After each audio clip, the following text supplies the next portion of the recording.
Esta es una imagen ligada a un grupo de titiriteros que recorren Siria y que hace unos años apareció en un artículo que presentó la revista Sudestada.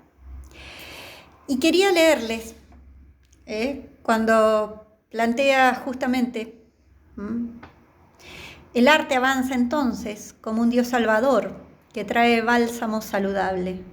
Él solo tiene el poder de transmutar ese hastío de lo que hay de horrible y absurdo en la existencia, en imágenes que ayudan a soportar la vida. Estas imágenes son lo sublime, en el que el arte doma y sojuzga a lo horrible y lo cómico, con el que en el arte nos libra de la repulsión de lo absurdo. El coro de sátiros del ditirambo fue la salvación del arte griego. Los accesos de desesperación que acabamos de referir se desvanecieron gracias al mundo intermediario de estos compañeros de Dionisio.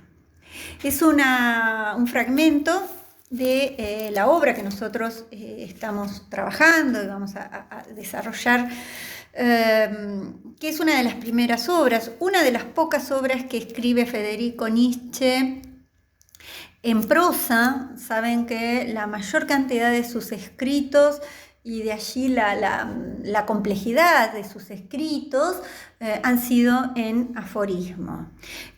Un Federico Nietzsche a fines del siglo XIX, la obra a la que me estoy refiriendo, es El origen de la tragedia, o como él mismo va a decir, ¿no? Cuando él escribe un prefacio, posfacio, como dice él, porque lo escribe posterior a que la obra sale, y dice, bueno, a la larga es un texto de juventud, es un texto del que él incluso se arrepiente porque dice, no hago ningún tipo de argumentación, diríamos, no hay una hipótesis y una argumentación, sino que hay una presentación en esta búsqueda de la inmediatez, y ahí aparece esa vinculación con lo artístico, ¿no?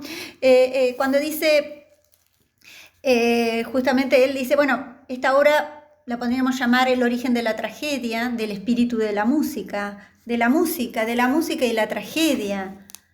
Griegos y música de tragedia, los griegos y la obra del arte del pesimismo.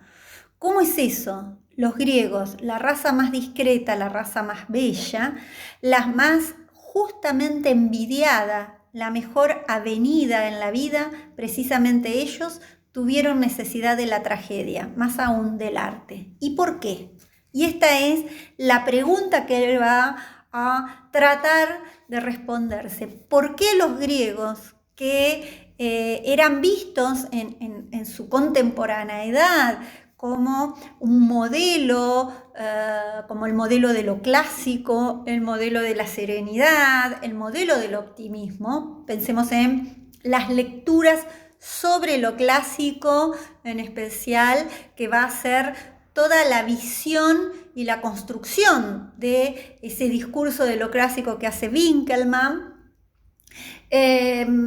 o los románticos, ¿no? Entonces, frente a esa visión aparece una nueva mirada sobre este espíritu griego, que en un momento, cuando la escribe el mismo Nietzsche, era posterior a la guerra franco-alemana, dice, ¿no? Posterior a ese momento en que estaban tratando de conformar este espíritu alemán, esta nación alemana, y en ello ver si podían tener el modelo de los griegos, que era como la cultura admirada también en este pasado, en este modo de armar una memoria europea.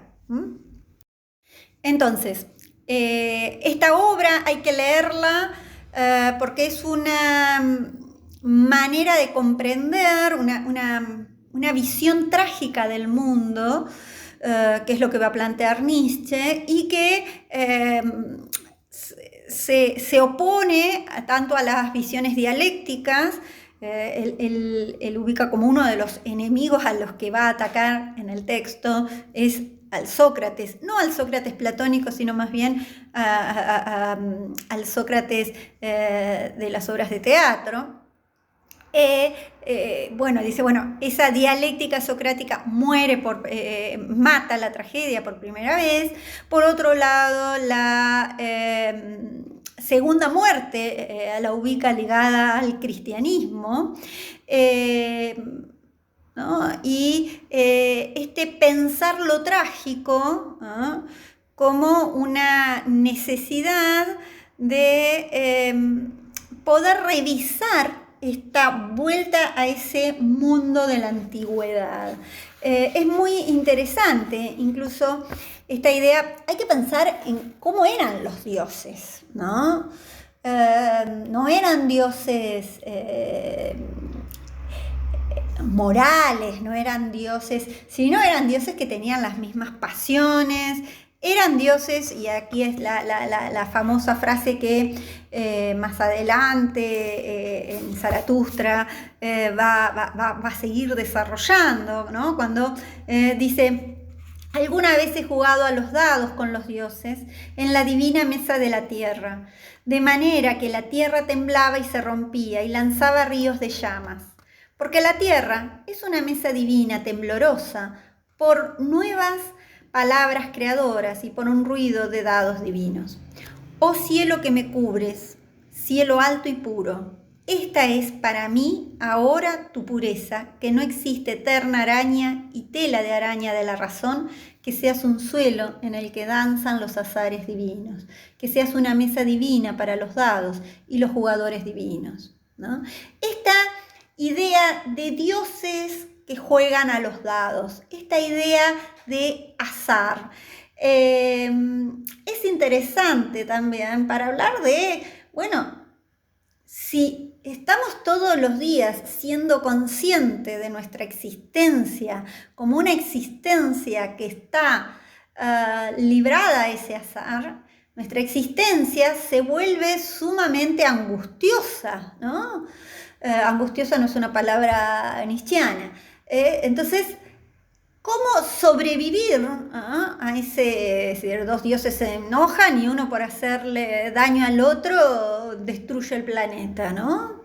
¿Cómo logran sobrevivir a ello? Y es ahí esto que decíamos, a partir de este nacimiento que él observa de la tragedia, en esta conjunción entre Dionisios y Apolo.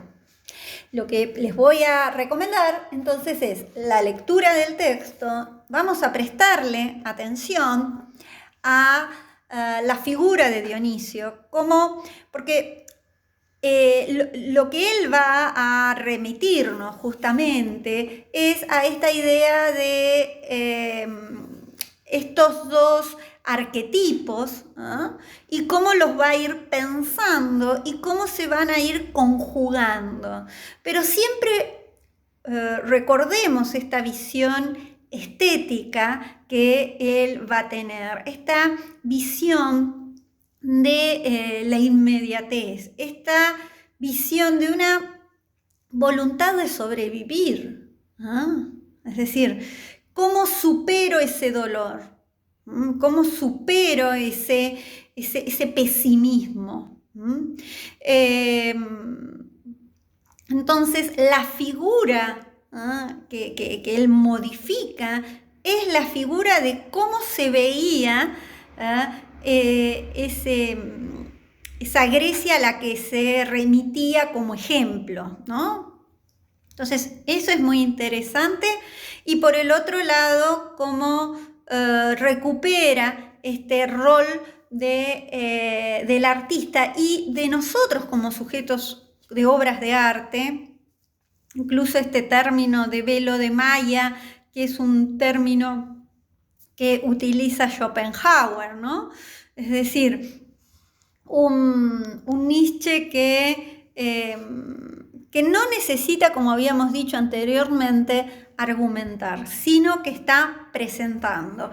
Y eso es quizás un elemento muy artístico, ¿no? Es decir, el artista no necesita hacer una hipótesis de trabajo y desarrollarla, sino que presenta en esa inmediatez. No hay un camino recorrido en la obra, sino que en la obra está presente. No hay que explicarla, el artista no se pone a hacer una explicación. Después venimos nosotros los que rompemos y matamos al arte, podríamos decir, y lo empezamos a explicar. Pero la obra es esa inmediatez, y a eso es a lo que uno podría decir, uno puede observar en la obra, en esta obra de Nietzsche, que presenta, y él mismo después con su ensayo de autocrítica dice, bueno, yo a la larga no desarrollé estas premisas que planteé. Ahí les dejo una imagen del Dionisios y de Apolo.